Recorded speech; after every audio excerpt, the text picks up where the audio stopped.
এ যেন শীতল যুদ্ধের নতুন দৃশ্যপট। আলাস্কার উপকূল থেকে মাত্র কয়েকশো মাইল দূরে বুক উঁচিয়ে ঘুরে বেড়াচ্ছে রাশিয়া আর চীনের যুদ্ধজাহাজ। এ যেন এক মহাযুদ্ধের প্রস্তুতি। পুতিনের সাথে বৈঠকের ঠিক আগে এই অঞ্চলের আশেপাশে এমন যুদ্ধজাহাজ ঘুরপাক খাওয়া যেন ট্রাম্পকে প্রকাশ্যে চোখ রাঙানো।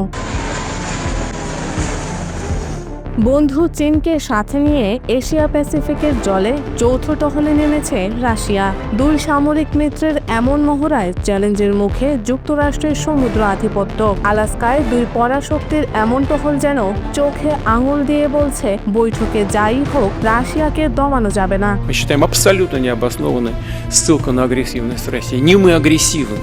মস্কো আর বেইজিং এর নো লিমিটস জোটের অংশ হিসেবেই এই অভিযান শুরু বলে জানা যায়। আগে আলাস্কার চারপাশে বোম্বার, কোস্টগার্ড শিপ থেকে শুরু করে নৌবহরের মহড়া দেখা গেছে। আবারও সেই ধারাবাহিকতায় প্যাসিফিক মহাসাগরে যুক্তরাষ্ট্রের সামরিক নজরদারিকে চ্যালেঞ্জ জানালো দুই পরাশক্তি। এই সময়ে চীন আরও 5টি গবেষণা জাহাজ পাঠিয়েছে আলাস্কার আশেপাশের আর্কটিক জলে।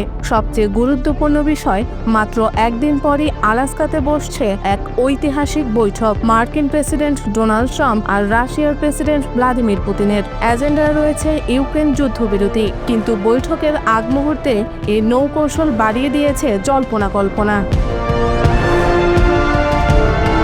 রাশিয়ার প্যাসিফিক ফ্লিট জানিয়েছে এই যৌথ বহর সরবরাহ নেওয়ার জন্য কমচাটকার পেট্রোপাভলোভস্ক বন্দরে নোঙর করেছে।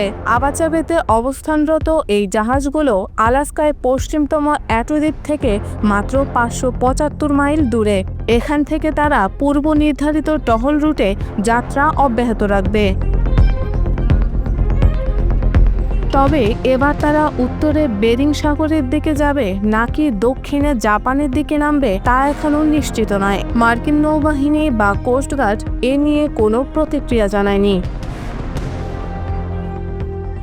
গত সেপ্টেম্বরে রাশিয়া চীনের যৌথ নৌটহলের সময়ও উত্তর প্যাসিফিকে মার্কিন যুদ্ধজাহাজ পাঠানো হয়েছিল আলাস্কার প্রতিরক্ষায়। এবারও একই পরিস্থিতির পুনরাবৃত্তি ঘটতে পারে বলে ধারণা করা হচ্ছে।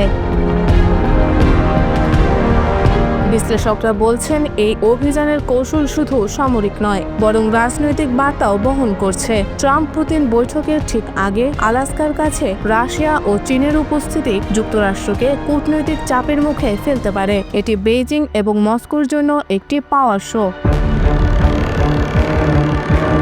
অন্যদিকে আর্কটিক অঞ্চলে ক্রমবর্ধমান সম্পদ প্রতিযোগিতা নিয়েও উদ্বেগ বাড়ছে। তেল, গ্যাস, মৎস্য এবং নতুন বাণিজ্যিক রুট সবই এখন ভূ রাজনৈতিক টানাপোড়েনের অংশ।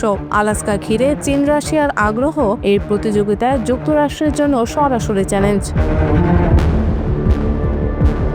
রাশিয়ার পক্ষ থেকে বলা হয়েছে, এই টহলের মূল কাজ সমুদ্র নজরদারি ও রাশিয়া চীনের ম্যারিটাইম ইকোনমিক অ্যাক্টিভিটি রক্ষা।